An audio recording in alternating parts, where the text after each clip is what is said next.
La palabra de Dios ha sido la guía moral y espiritual del mundo occidental desde hace milenios. Sin embargo, el mensaje divino nos llegó a través de intermediarios.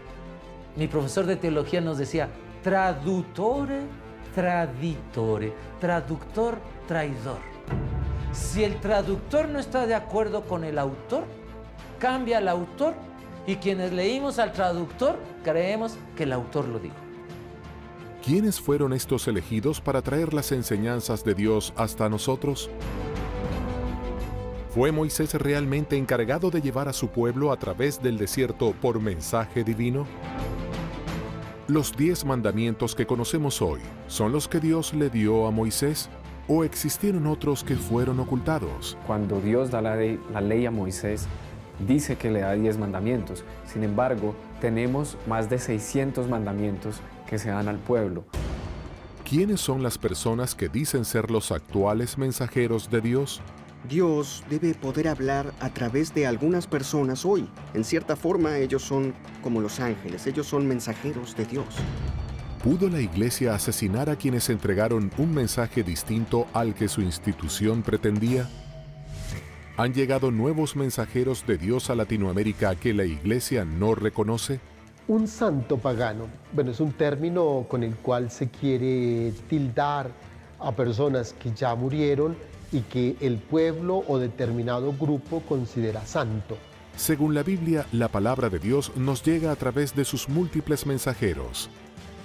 Pero desde profetas bíblicos a sacerdotes medievales y delincuentes convertidos en santos por el pueblo, tienen su mensaje y entre ellos difieren. ¿Alguien dice la verdad y alguien miente? ¿Cuál es el verdadero mensaje que Dios quiso transmitir? Mensajeros de Dios, ¿verdaderos profetas o farsantes profesionales?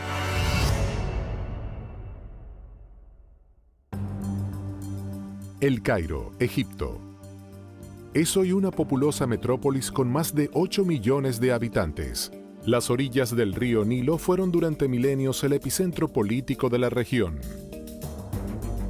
Para la tradición judeocristiana, fue en esta región donde Dios comenzó a dejar su huella más profunda en la civilización. El pueblo judío vivía bajo el yugo cruel del faraón de Egipto. Pero un día nació el hombre que daría comienzo a la insurrección.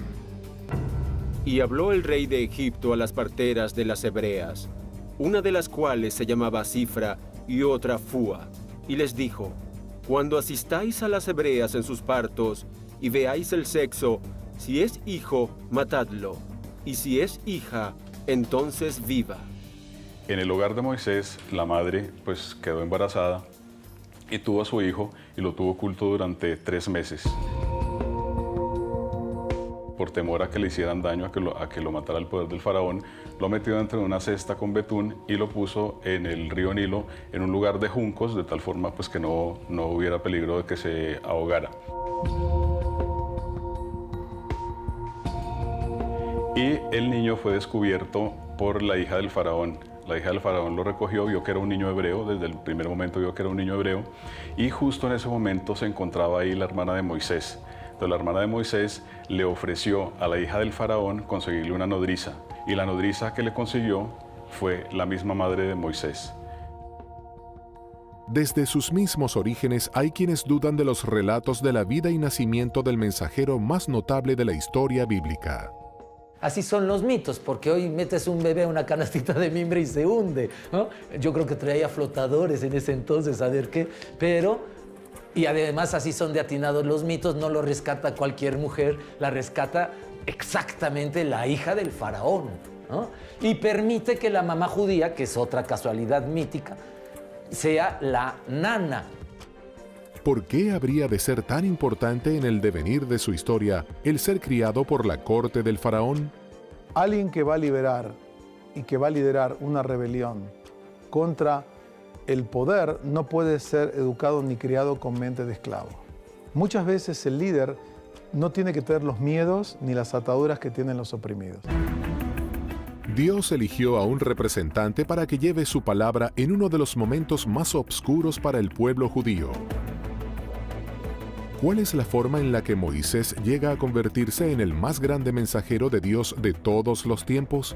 El episodio de la vocación de Moisés es muy hermoso porque él está pastoreando unos animales y de repente se encuentra con una zarza ardiendo que no se consume. Entonces la curiosidad lo mueve a acercarse y entonces escucha la voz de Dios que le dice: quítate esas sandalias porque el lugar que pisas es sagrado. Entonces se aproxima y es allí como recibe el llamado. Este recibir el llamado corresponde además a la manifestación del nombre de Dios, porque es allí donde Dios, por petición del mismo Moisés, le da su nombre. ¿Y qué debo de decir? ¿Quién me manda cuando yo llevo a hacer esto? Diles que te manda el que es. Yo soy el que soy. De ahí viene el nombre Yahvé. Por eso he descendido para librarlos de manos de los egipcios y sacarlos de aquella tierra a una tierra buena y ancha, a una tierra que fluye leche y miel. Ven, por tanto, ahora, y te enviaré al faraón para que saques de Egipto a mi pueblo, a los hijos de Israel. El texto cuenta que cuando Moisés se siente ante una misión tan terrible, se siente asustado de qué le voy a decir al faraón y por qué me va a hacer caso a mí, quién soy yo para hablar con él, Dios le da una serie de trucos, el bastón que se convierta en serpiente o que puedas convertir el agua en sangre, como una forma de impactar el poder de los magos egipcios. Porque desde la perspectiva del faraón, acá lo que vemos es la lucha de mi magia contra la magia de este Dios Yahvé. Moisés se presentó ante el faraón como portavoz de Jehová. Según la Biblia, la respuesta del faraón fue desafiante. ¿Quién es Jehová para que yo oiga su voz y deje ir a Israel? Yo no conozco a Jehová, ni tampoco dejaré ir a Israel. El faraón no acepta. Por ende, entonces Dios empieza a mandar castigos, o como encontramos en algunas traducciones, plagas a Faraón y a Egipto para que deje ir al pueblo. La plaga de las moscas, la plaga de cuando el agua se convierte en sangre, la plaga de las langostas, la plaga del granizo, entre otras. Todo el relato de las plagas se da dentro de una estructura que es dinámica, repetitiva. Dios va a anunciar una plaga, se la anuncia a Moisés. Moisés le informa al faraón que la plaga va a venir de no permitir salir al pueblo. Faraón se niega a aceptar, por lo tanto la plaga llega. Cuando la plaga llega, Faraón solicita a Moisés que por favor se detenga la plaga. Moisés vuelve a Dios, le solicita que la plaga se detenga. Dios actúa y la plaga se detiene, y una vez detenida la plaga, Faraón vuelve y endurece su corazón, y entonces comienza nuevamente el ciclo con una nueva plaga. Finalmente, la última plaga, que es a la cual accede finalmente el faraón, es la muerte de los primogénitos. Muere su hijo primogénito y él deja ir en libertad al pueblo. Tras las 10 plagas de Egipto, Moisés consiguió la libertad del pueblo judío. Guiados por el profeta, comenzaron un largo recorrido hacia la tierra prometida en lo que se conoció como el Éxodo. En la narración del Éxodo, Moisés va recibiendo paulatinamente las indicaciones de lo que debe de hacer. Moisés es alguien que va a forjar de un grupo de esclavos con mentalidad de esclava, va a formar una nueva nación. Por eso decía un comentarista rabínico, fue más difícil sacar a Egipto de los judíos que sacar a los judíos de Egipto, porque la mentalidad esclava perdura. Por eso, según la narrativa, son 40 años de travesía en el desierto para generar un cambio de mentalidad. Según relata la Biblia, frente a ellos, durante los largos años que duró el Éxodo, se encontraba la guía de Dios. El Señor iba delante de ellos, de día en una columna de nube para guiarlos por el camino, y de noche en una columna de fuego para alumbrarlos, a fin de que anduvieran de día y de noche. Guiado por la mano de Dios, el pueblo judío se había liberado del poderoso faraón. Sin embargo, y a pesar de su osadía, ahora se enfrentaba a la muerte y estaba encerrado entre las aguas del Mar Rojo y las tropas sedientas de venganza por las 10 plagas desatadas sobre Egipto. Cuando el faraón dejó salir en libertad al pueblo de Israel, se arrepintió de lo que hizo y les persiguió. Cuando iban camino llegaron al Mar Rojo y ocurrió el milagro que se conoce como que Dios abrió las aguas del Mar Rojo para que el pueblo pasara. ¿De qué manera podría haber abierto Moisés las aguas del Mar Rojo? Jehová dijo a Moisés: ¿por qué clamas a mí? Di a los hijos de Israel que marchen, y tú alza tu vara y extiende tu mano sobre el mar, y divídelo, y entren los hijos de Israel por en medio del mar, en seco. Cuando el pueblo terminó de cruzar y llegó a la otra orilla, Faraón ya les estaba alcanzando, y dice el texto bíblico que Dios volvió a cerrar allí las aguas. Entonces murieron muchos de los que venían persiguiendo al pueblo de Israel. El Señor dice: toma la vara que traes, toma el cayado que traes, pon el cayado sobre el agua, y entonces el agua se habría abierto. ¿En qué consiste esto? Es un gran misterio, tampoco no lo sabemos, pero algo extraordinario sucedió al punto que Israel conserva esto como una de las intervenciones más notables del Señor en su historia. Según algunos eruditos, en los textos previos a la traducción de la Biblia no existe mención alguna que haga referencia al Mar Rojo. En lugar de este se menciona el Liam Suf. El Liam Suf no es el Mar Rojo, porque el Mar Rojo, si uno se ubica en la geografía, en el mapa de la región, es un mar muy profundo que no estaba en ese camino de donde habitaban los hijos de Israel.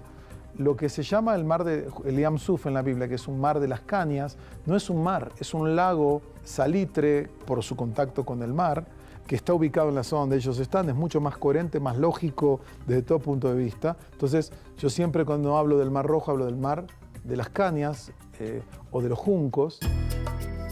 Moisés cruza con su pueblo las aguas, y así lo cuentan los textos sagrados. Sin embargo, estudios científicos recientemente realizados ponen en duda el milagro divino. Lo más probable es que haya estado vinculado a alguna bajante muy importante y puede haber estado favorecida por algún régimen de vientos relativamente importante. En la Biblia hay un pasaje del Éxodo que sirvió como guía para este estudio científico. Y extendió Moisés su mano sobre el mar, e hizo Jehová que el mar se retirase por recio viento oriental toda aquella noche, y volvió el mar en seco, y las aguas quedaron divididas. La gente pudo transitar por el Mar Rojo, probablemente una zona muy cercana a la costa, o sea, nunca por el centro del Mar Rojo, donde sí sería improbable que hubiera una apertura por más viento que hubiera. Si fue un fenómeno natural, ¿entonces Moisés no habló con Dios? Sin duda, Moisés es un elegido, uno de los elegidos más claros. Un gran caudillo llamado por el Señor a llevar a cabo esta labor de mediación, primero en la negociación con el faraón y luego de guiar al pueblo tanto en el paso del Mar Rojo como en la llegada a la tierra prometida, aunque él mismo no entre a la tierra prometida. Claramente es un llamado por el Señor a cumplir esta misión. Aceptar la historicidad o no de los relatos del Éxodo se vuelve un problema de fe. Nuevas lecturas sobre el Antiguo Testamento abren dudas a eruditos y estudiosos sobre la forma en que Dios presentó los 10 mandamientos a Moisés. ¿Fue realmente Dios quien se las dictó a Moisés? ¿O son una construcción de las autoridades judías de la época? ¿Existieron más mandamientos secretos que se quisieron ocultar? ¿Son reales los 10 mandamientos o, como algunos afirman, pueden ser las 10 mentiras más grandes de la historia?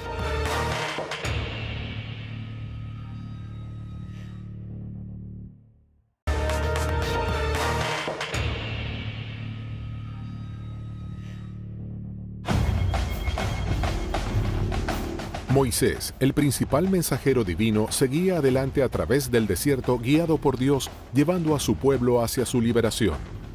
Las plagas y el largo éxodo parecían estar llegando a su fin. Egipto, península de Sinaí. El monte Sinaí es uno de los picos más altos de Egipto. Con 2.285 metros sobre el nivel del mar, es uno de los sitios más cercanos a los cielos en la región. Y es aquí, en esta cumbre, donde Moisés selló la alianza de su pueblo con Dios. El encuentro del pueblo con Dios es en el monte Sinaí. El pueblo abajo del monte Sinaí y arriba hablando Dios, pero parece que su voz es fuerte. Tan fuerte como los truenos, dice Éxodo. Entonces, el pueblo le dice a Moisés, la voz de Dios nos asusta. ¿Por qué no subes tú y que te diga a ti lo que quiere decirnos y tú vienes y no los dices? Y así hace Moisés. Y allí recibe directamente las 2 tablas de la ley. Por un lado, todas las indicaciones de lo que tiene que ver con su responsabilidad de alianza, es decir, de reconocer a Dios y rendirle a Dios el culto propio a Dios, la primera tabla de la ley, y luego toda la serie de indicaciones respecto a la justicia con los demás seres humanos, la segunda tabla de la ley. ¿Los 10 mandamientos que conocemos hoy son los que Dios le dio a Moisés? ¿O hubo más y fueron manipulados? Cuando hablamos de mandamientos en la Biblia no solamente hay 10. El Pentateuco está lleno de leyes.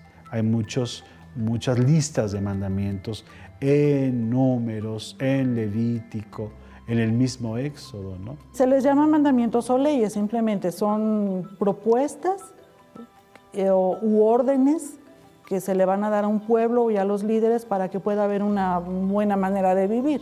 Los rabinos que crearon la tradición judía organizaron un sistema en el cual todo el texto de la Torá se traduce en 613 preceptos. En hebreo los llamamos mitzvot, a los cuales todo judío está obligado a cumplir.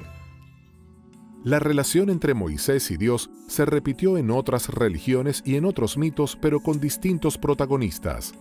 La similitud de estas historias es asombrosa. ¿Pudo Moisés haber copiado a otros profetas del pasado? Moisés también puede ser un arquetipo. 500 años antes de Moisés, Hammurabi, rey de Babilonia, subió a la montaña sagrada y el dios Sol le dio la ley grabada en piedra para regir a la humanidad. No olvidemos que Mahoma también subió a una montaña sagrada, se impulsa en una piedra sagrada y Dios, que en árabe se dice Allah, no es otro Dios, es simplemente la traducción de la palabra Dios al árabe, le da el Corán. Entonces, Moisés tiene que hacer lo mismo que los grandes líderes para que el pueblo crea que esa ley la mandó Dios. ¿Fueron los 10 mandamientos el resultado del encuentro entre Moisés y Dios, o esto nunca sucedió? Los 10 mandamientos ya eran ley en Egipto. Y Egipto los va a tomar de Mesopotamia, de Babilonia, de los asirios. Ellos ya tenían unas leyes muy parecidas, que es un código finalmente de ética civil, para que no nos matemos, pues no robes mi tierra, cuando ya surge la propiedad privada, no toques mis vacas. Si estos mandamientos fueron escritos por las autoridades de la época, ¿qué sucedió en el monte Sinaí?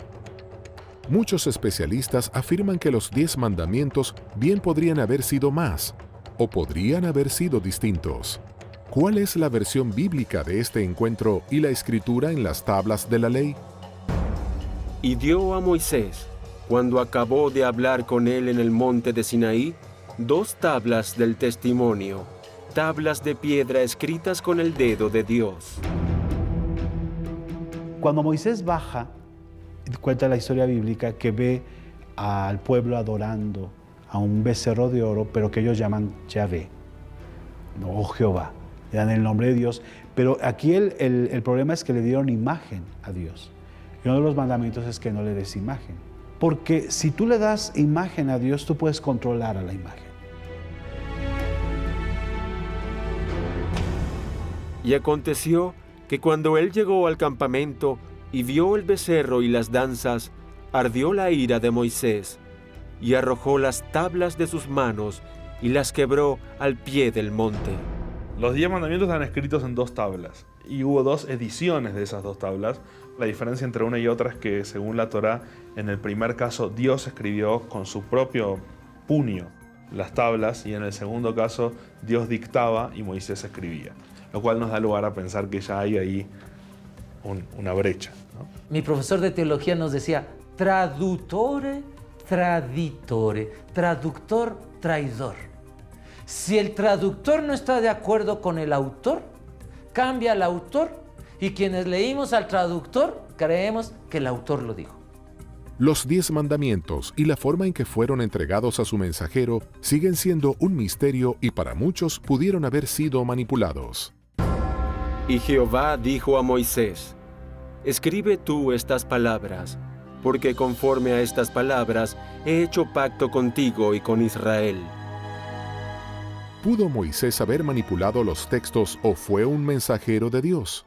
Todas las tradiciones religiosas presuponen que los profetas y los que han transmitido esos mensajes y esos textos actuaban de buena fe y actuaban con credibilidad y con una pasión en busca de esa verdad. Entonces, con ese supuesto uno diría, bueno, sería muy raro que se atreva a agregar o a quitar algo del mensaje divino.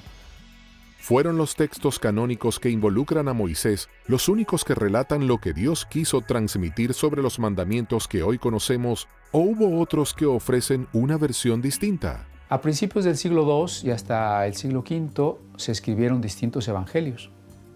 Es decir, ya no pertenecen a la época de los apóstoles ni de los discípulos de los apóstoles. Hay libros apócrifos tanto del Nuevo Testamento como del Antiguo Testamento.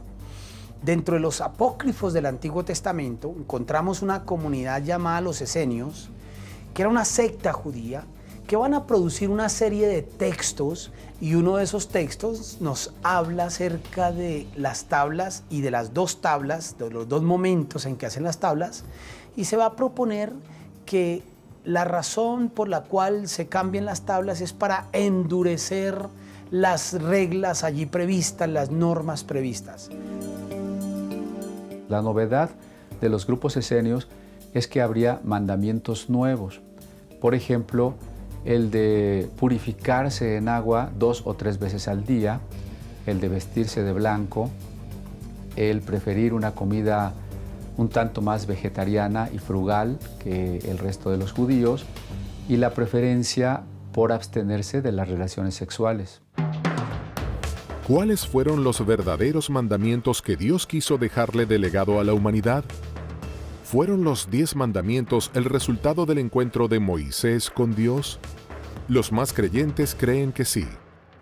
Los teólogos más escépticos sostienen que son el resultado de años de legislación judía. Existen personas que en tiempos modernos juran hablar con Dios como lo hacía Moisés. ¿Están entre nosotros los nuevos mensajeros de Dios?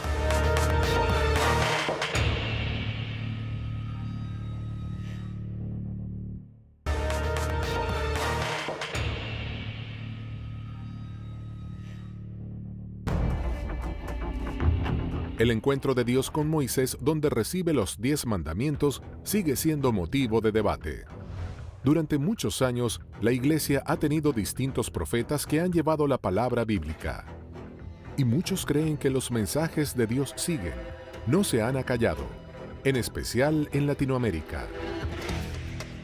En Centeno, Santa Fe, en la República Argentina, está ubicado el Santuario de María Rosa Mística. Un lugar donde una mujer, María José Reynoso, dice tener encuentros con la Virgen María. En el año 99 se me presenta la madre, como le digo yo a la Virgen, le digo a la madre, estaba rezando, se presenta en el pasillo y me asusto, pero es algo tan divino, algo tan grande. Pensé que iba a ser esa vez y nunca más. Pero bueno, no fue así. Se ve que tenía que prepararme y así fue, porque un 6 de abril de 2010 estaba rezando y al pie de la cama se presenta ella con sus brazos extendidos y yo digo que tiraba purpurina y el padre Benjamín me dice, no, son bendiciones que ella derramaba. ¿Cuáles fueron los mensajes que María José asegura haber recibido directamente de la Virgen? Me pide que vaya a buscar una imagen a parroquia, le comento al padre Benjamín, él va, la busca, me dice, ¿es esta? Sí, le digo. Ella pide que rece todos los días el Santo Rosario y que la dé a conocer. Cada fin de semana, cerca de 4.000 personas se reúnen y peregrinan para recibir lo que dicen es el mensaje de la Virgen a través de María José. María José llega a muchísimos fieles y por distintas vías. Hay mucha gente que la conoce y no ha ido a la misión. Estando en plena peregrinación, María José pareciera demostrar un poder sobrenatural cuando toca a los peregrinos en su cabeza.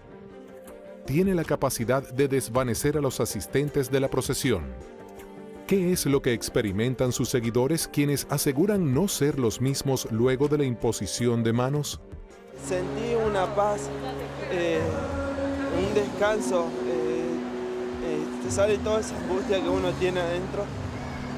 Es algo muy especial y siempre voy a seguir siguiéndola porque es una experiencia muy linda en donde llena de paz. Es paz y solamente eso. El año pasado se enferma mi hermana, me pide por favor que la acompañe a María José. Le dije que no quería, porque no creía en Dios, porque no creía en la Virgen, no creía en nadie.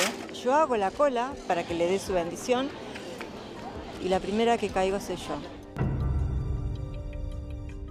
¿Son realmente milagros o estamos ante una sugestión colectiva? Creo que todos los grupos religiosos y místicos que han desarrollado distintas prácticas espirituales a lo largo de la historia han incurrido en prácticas deliberadamente que favorecen la formación de estados de conciencia poco habituales o inusuales. Porque se levantarán falsos cristos y falsos profetas, y harán grandes señales y prodigios, de tal manera que engañarán, si fuere posible, aún a los escogidos. ¿Cómo y por qué asegura María José tener estos poderes sanadores? La madre me dice en un mensaje: el que toque tu mano tocará la mía. Ella a lo largo de los 5 años me fue enseñando, me fue moldeando. Al principio rezamos el Santo Rosario solamente, hasta que un día me dice lo que iba a suceder, que yo iba a tocar a las personas a través de ella y que iban a caer en un descanso. Ese descanso se llama descanso en el espíritu, donde la madre los va tratando a cada uno de ellos según las necesidades. Según cuentan en el hermético círculo que rodea a María José Reynoso, los mensajes de la Virgen siguieron llegando. La madre se presenta según sus necesidades. Puedo estar sola, puedo estar en una reunión, puedo estar inclusive en los lugares más insólitos. Ella cuando necesita, ella se presenta. Hay veces que no se presenta, no la veo, pero sí la escucho. Así es nuestra mamita del cielo. Los mensajes que transmite María José son la palabra de Dios a través de la Virgen o son la voz de alguien que alucina con hacer contacto divino. ¿Qué sucede con los otros mensajeros latinoamericanos? Colombia, Bogotá. María Francia, una humilde mujer del departamento de Caldas, asegura ser una elegida para transmitir los mensajes y la misión que le encomienda Dios. El primer mensaje del cielo lo recibí a través de mi hermana que falleció hace 33 años. Fue ella quien me dijo que el cielo me pondría una misión, me daría libertad para decidir si la aceptaba o no. Si yo decido aceptar esa misión, el premio que me esperaba era este. Ella me toma de la mano y me recorre por todo el cielo unas 4 o 5 horas. Yo quería quedarme allí porque era una mujer muy enferma, muy enferma. Yo le dije a mi hermana que quería quedarme en el cielo y que me permitiera quedarme allá con ella. Ella me dijo: no, ve, regresa, que muy pronto sabrás la misión que el cielo te va a asignar. ¿Pudo realmente Dios manifestar sus mensajes a través de los muertos? De ser así, ¿cuáles pudieron haber sido? Me asignaron la misión, creo que el cielo, el Padre Dios, de recibir unos mensajes inicialmente de la Virgen, luego de nuestro Señor, luego un mensaje de San Juan Pablo II, y Jesús me dijo que me pedirá cuentas de cada una de las palabras que le transmita a la humanidad conforme a cada una de las frases que él ha pronunciado. Hay testigos que aseguran haber recibido las bendiciones y milagros que María Francia realiza como mensajera de Dios. Como en diciembre me empezó a salir en la boca un fuego, ¿sí? Yo fui al médico y él me mandó a un especialista. A los 8 días yo fui y reclamé los exámenes y me salió cáncer.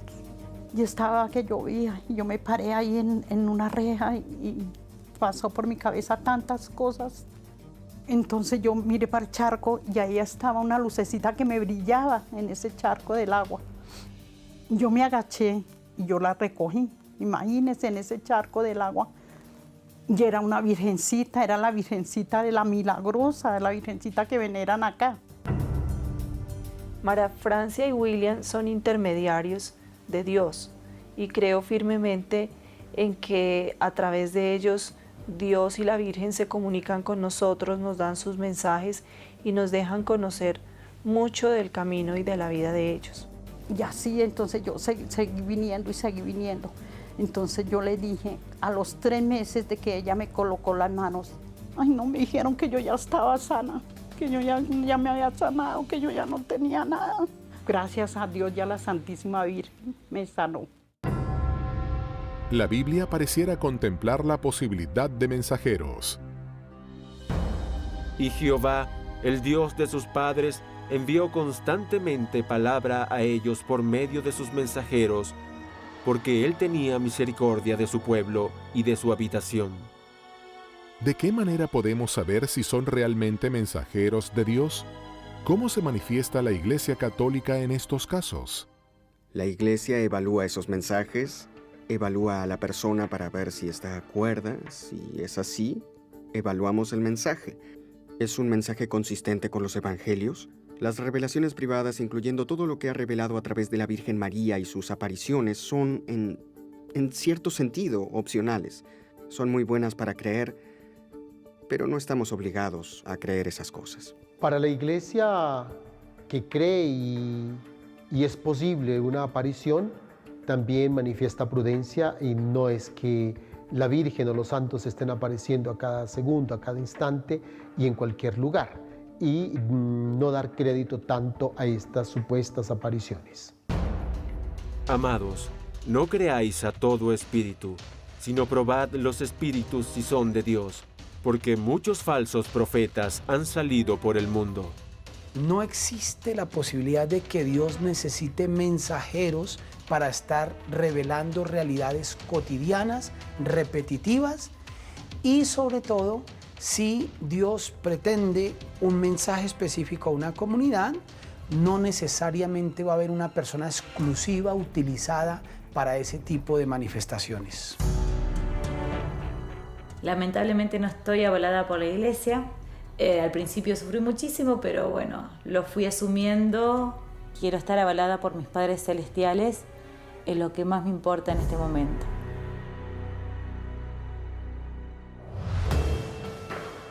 Los presuntos voceros de Dios extienden su influencia. ¿Podría ser que modifique el mensaje de Dios para su propia conveniencia? ¿Sufrieron persecuciones aquellos que trataron de mostrar al mundo otra interpretación de la Biblia? ¿Están manchadas de sangre las manos de la Iglesia? ¿Existieron crímenes que se quieren ocultar?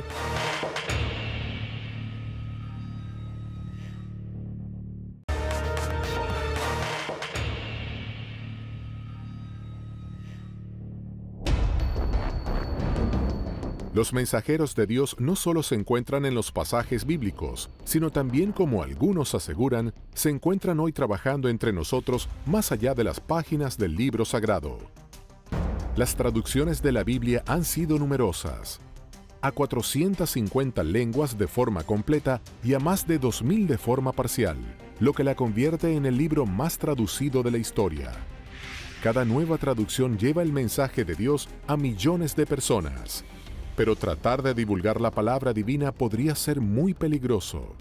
¿Quién fue William Tyndale? ¿Y cuál fue su trágico desenlace luego de haber traducido la palabra de Dios? Un personaje clave e importante en estos episodios fue William Tyndale. William fue un estudiante de griego y de latín destacado.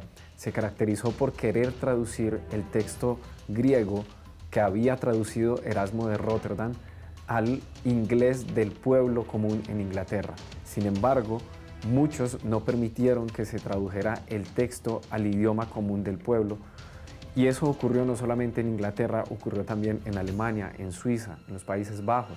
Tyndale fue perseguido por la iglesia porque la iglesia creía que el pueblo no debería contar con la Biblia en su propio idioma. Ni siquiera el Padre Nuestro podía repetirse en inglés, todo tenía que ser en latín. La idea de que la gente podría distorsionar la Biblia porque no la iba a poder entender. Tyndale publicó el Nuevo Testamento en inglés fuera de Inglaterra, sin embargo fue traicionado por un amigo y la Inquisición lo regresó a Inglaterra, donde murió quemado vivo en la hoguera por haber traducido sin el consentimiento de la iglesia lo que él consideraba era el pan espiritual que la gente estaba necesitando. Y vi tronos, y se sentaron sobre ellos los que recibieron facultad de juzgar. Y vi las almas de los decapitados por causa del testimonio de Jesús y por la palabra de Dios. A partir de las traducciones de Tyndale, el mensaje de Dios podía llegar a quienes antes nunca había llegado. Y eso, para ojos de muchos, podía ser peligroso. La Iglesia Católica siguió desestimando la traducción de la Biblia en buena medida porque el pueblo católico es muy ignorante de la Biblia, por consiguiente incapaz de enfrentarse a los textos bíblicos, que estaban prácticamente, en la práctica estaban prohibidos.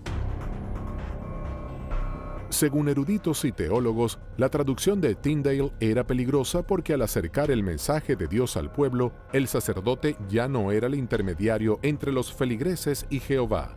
Tenían temor los príncipes, los gobernantes, de que el pueblo, al acceder a las Escrituras, el Papa y los líderes religiosos, la Iglesia institucional, perdiera poder. La gente común y corriente no debería leer la Biblia porque la iba a malinterpretar. Lo que en realidad iba a pasar es que las personas no necesitarían como intermediario al clero. La idea protestante era que el pueblo directamente tenía que tener la Biblia en su idioma y tenía que interpretarla cada creyente. Entonces, en realidad, esto era el problema. William es encarcelado y después es asesinado. Muere en la horca y también quemado. La razón, por haber traducido el texto del griego al inglés común del pueblo.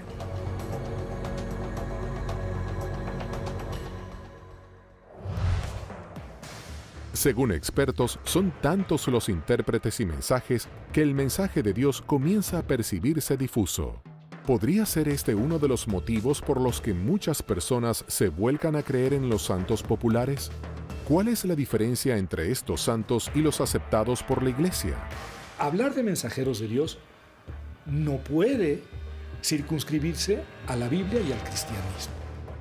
Criminales, ladrones y asesinos que hoy muchos consideran como los verdaderos mensajeros de Dios.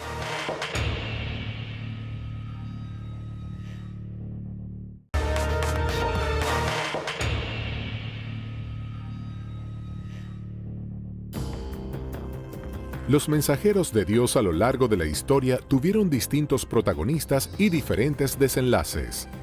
Están los que aseguraron hablar con Dios, los que reciben mensajes de la Virgen o quienes tradujeron con un trágico final ese mensaje divino, como el caso de William Tyndale. En la liturgia católica, los creyentes piden milagros a Dios a través de los santos. Por distintas circunstancias, la población recurre además a los santos populares, muchos de ellos paganos. Figuras que no fueron aprobadas por la Iglesia Católica y sin embargo movilizan millones de creyentes. ¿Son en Latinoamérica los santos paganos vistos como los verdaderos mensajeros de Dios? En el texto bíblico, la palabra santo utilizada para las personas es el pueblo de Dios porque era único y especial, y después la iglesia, porque es única y especial. No es la calidad moral y humana de la persona la que lo hace santo, sino en el contexto del Nuevo Testamento es la elección que Dios hace de las personas. Porque yo soy Jehová, que os hago subir de la tierra de Egipto para ser vuestro Dios. Seréis, pues, santos, porque yo soy santo.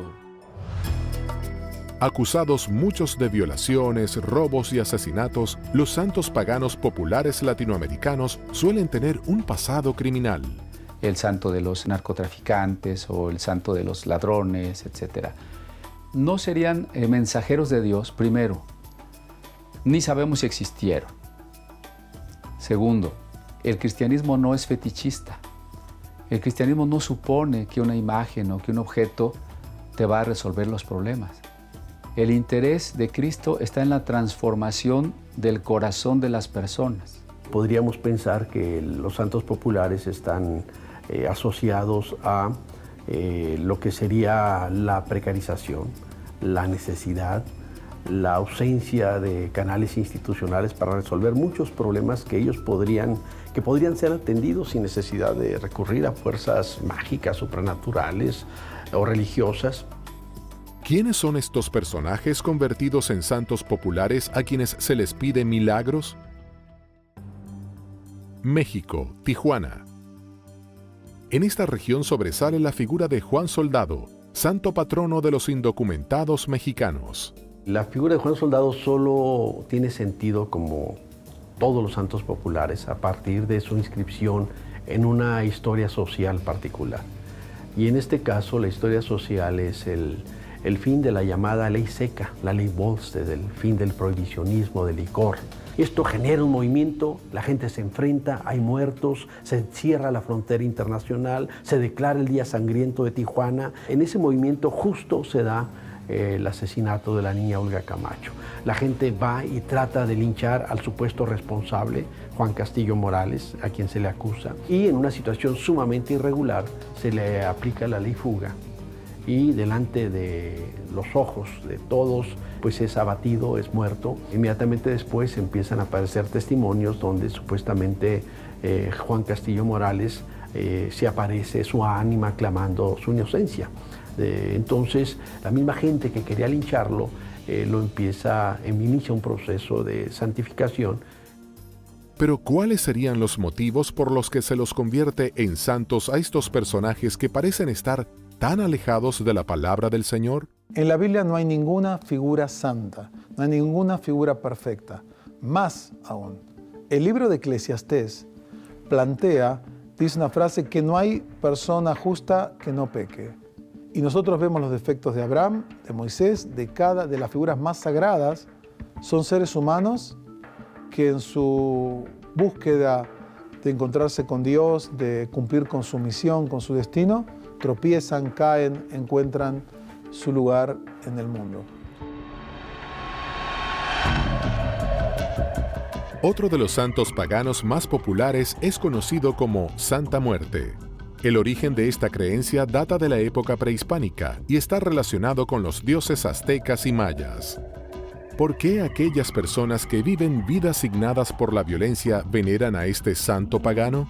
El culto a la Santa Muerte nace de un continuo exponerme a perder la vida. Se piensa que el dueño de la vida es la muerte. Entonces lo adoro, le pido para que yo no pierda la vida en un contexto de violencia y de muerte. El culto a la muerte es un culto en donde se mezclan cultos típicos de la violenta realidad carcelaria, que tienen que ver con la manipulación de huesos, de cadáveres en determinados momentos rituales. Esas personas que provienen de sectores populares llevan la religiosidad de los sectores populares también a las cárceles. Y en las cárceles se mezcla con el otro elemento también importante, que es el elemento de la violencia. Para poder discernir entre lo santo y lo profano, y entre lo inmundo y lo limpio. La Santa Muerte es un culto aberrante y contradictorio desde el punto de vista católico. No solo no son mensajeros de Dios, son un peligro para quien entra en estas prácticas y para quien se incorpora a las filas de estas pseudo religiones.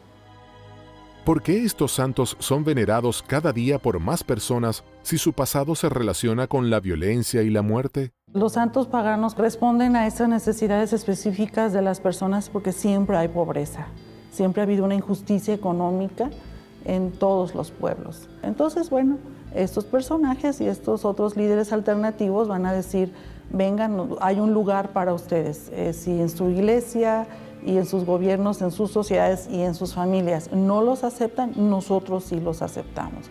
Y por supuesto que la gente va a responder a esto. ¿Ocupan los santos paganos lugares de contención que otras instituciones no han sabido atender?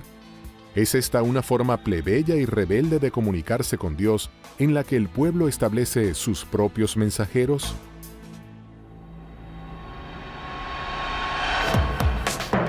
Desde el inicio de la religión, los mensajeros de Dios han ocupado un lugar central en el cristianismo. ¿Realmente Moisés habló con Dios o pudo formar parte de una construcción necesaria para adoctrinar al pueblo? ¿Existen en la actualidad personas que son los portadores del mensaje de Dios? ¿La Iglesia Católica busca difundir la palabra de Dios o algunos en la institución adaptan el sentido de la Biblia a su conveniencia?